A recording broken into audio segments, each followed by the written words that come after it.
నమస్కారములు. సహకార ధర్మపీఠం సహకార వార్తలు చదువుతుంది సంబార భూమయ్య.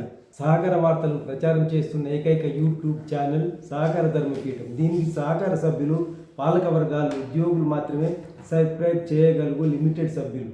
మీరు ప్రతి ఒక్కరు సబ్స్క్రైబ్ చేయడం ద్వారా ఈ వార్తలు మీకు తక్షణమే చేరగలుగుతాయి. సబ్స్క్రైబ్ చేయగలరని మనవి. వార్తలు. తెలంగాణలోని రాష్ట్ర సహకార బ్యాంకు మరియు 9 జిల్లా కేంద్ర సహకార బ్యాంకులకు ఉన్న పర్సనల్ ఇన్ఛార్జ్ కమిటీలను ప్రభుత్వము ఈరోజు తొలగించింది. వారి స్థానిక రాష్ట్ర సహకార బ్యాంకు, రాష్ట్ర సహకార సంఘాల కమిషనరు అండ్ రిజిస్ట్రార్ గారు ప్రతి జిల్లా కేంద్ర సహకార బ్యాంకులకు ఆ జిల్లా బ్యాంక్ హెడ్ క్వార్టర్గా ఉన్న జిల్లా కలెక్టర్ గారు అఫీషియల్ పర్సన్ ఇన్ఛార్జిగా నియమించబడ్డారు.